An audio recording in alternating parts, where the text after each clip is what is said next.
بسم اللہ الرحمن الرحیم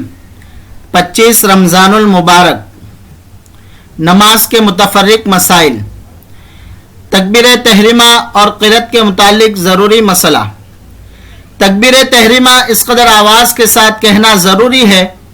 کہ اگر کوئی معنی شور وغیرہ نہ ہو تو خود کو سنائی دے ورنہ نماز ہی شروع نہ ہوگی۔ اسی قول کو اکثر علماء نے اصح قرار دیا ہے۔ دوسرا قول یہ ہے کہ تکبیر تحریمہ اس طرح سے کہے کہ کم از کم حروف زبان سے صحیح ادا ہو جائے، یعنی ادائیگی کے وقت ہونٹوں میں حرکت ہو، اس سے بھی نماز ہو جائے گی۔ لیکن اگر حروف زبان سے صحیح ادا نہ ہو، یعنی ادائیگی کے وقت ہونٹوں میں کوئی حرکت نہ ہو بلکہ صرف دل میں تکبیر تحریمہ کہہ لے تو اس کی نماز ہی شروع نہ ہوگی۔ یہی دو قول قرأت قرآن کے متعلق بھی ہے، یعنی سری نماز میں آہستہ قرأت کی جاتی ہے، اس میں بھی اس قدر آواز سے قرآن پڑھنا ضروری ہے کہ خود اپنے پڑھے ہوئے کو سن سکے۔ اور دوسرا قول یہ ہے کہ اس طرح قرآن پڑھے کہ زبان سے حروف صحیح ادا ہو جائے، خود سننا لازم نہیں۔ لیکن اگر زبان سے حروف صحیح ادا نہ ہو، یعنی ہونٹ حرکت نہ کرے بلکہ ہونٹ بند کر کے چپ چاپ صرف الفاظ کا تصور کرے تو قرأت کا فرض ہی ادا نہ ہوگا، لہذا نماز نہ ہوگی۔ نوٹ: بہت سارے حضرات قرآن مجید کی تلاوت کرتے ہیں اور ان کے ہونٹ حرکت نہیں کرتے ہیں تو یہ قرآن کریم کی تلاوت نہیں ہے بلکہ قرآن کریم کو دیکھنا ہے، ان کو بھی قرآن مجید کی تلاوت کا ثواب حاصل نہ ہوگا۔ لہذا تلاوت کرنے والوں کو چاہیے کہ اس طرح قرآن مجید کی تلاوت کرے کہ حروف کو خود سن سکے، یا کم از کم تلاوت کے وقت ہونٹ حرکت کرے تاکہ تلاوت قرآن کریم کا ثواب حاصل ہو۔ گھٹنے یا کمر کی تکلیف کی وجہ سے نماز بیٹھ کر پڑھنا۔ اگر گھٹنے یا کمر کی تکلیف معمولی ہو کہ اس تکلیف کے باوجود کھڑے ہو کر رکوع و سجدے کے ساتھ نماز ادا کر سکتا ہو، اور اس تکلیف کے بڑھ جانے یا دیر سے ٹھیک ہونے کا خوف نہ ہو تو اس پر لازم ہے کہ وہ کھڑے ہو کر رکوع اور سجدے کے ساتھ نماز ادا کرے، بیٹھ کر نماز پڑھنا جائز نہیں۔ اگر کسی شخص کو گھٹنے یا کمر میں ایسی تکلیف ہو کہ کھڑے ہو کر سجدے کے ساتھ نماز پڑھنے میں تکلیف بڑھ جانے یا دیر سے ٹھیک ہونے کا خوف ہو یا ناقابل برداشت تکلیف ہوتی ہو،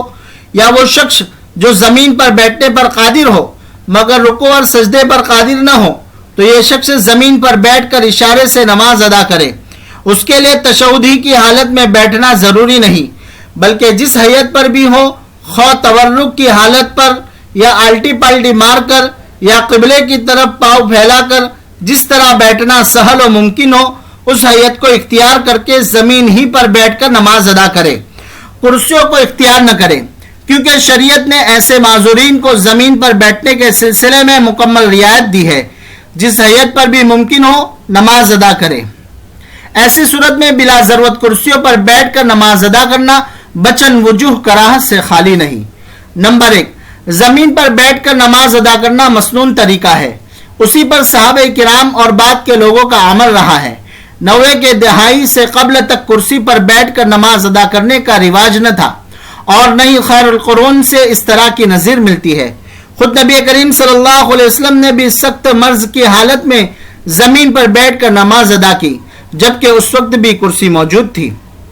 نمبر 2، کرسیوں کے بلا ضرورت استعمال سے صفوں میں بہت خلل ہوتا ہے، حالانکہ اتصال صفوف کی حدیث میں بہت تاکید آئی ہے۔ نمبر 3، بلا ضرورت کرسیوں کو مساجد میں لانے میں اغیار کی عبادت گاہوں سے مشابہت ہوتی ہے، اور دینی امور میں ہم کو غیروں کی مشابہت سے منع کیا گیا ہے۔ نمبر 4، نماز تواضع و انکساری کا نام ہے، اور بلا ضرورت کرسی پر بیٹھ کر نماز ادا کرنے کے مقابلے میں زمین پر ادا کرنے میں انکساری بدرجہ اتم پائی جاتی ہے۔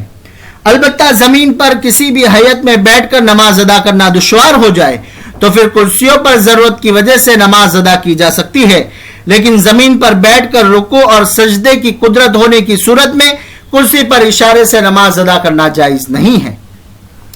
اشارے سے نماز پڑھنے والا رکوع سجدے کیسے کرے؟ بیٹھ کر اشارے سے نماز پڑھنے والا سر جھکا کر رکوع اور سجدہ ادا کرے گا، اور سجدے میں رکوع کی حالت سے زیادہ سر کو جھکائے گا۔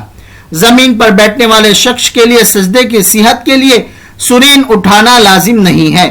بعض لوگ رکوع میں ہاتھ کو ران پر رکھتے ہیں اور سجدے کی حالت میں فضا میں معلق کر کے اشارے سے سجدہ کرتے ہیں، ایسا کرنا ثابت نہیں، بلکہ سجدے میں بھی ہاتھ ران پر رکھنا چاہیے۔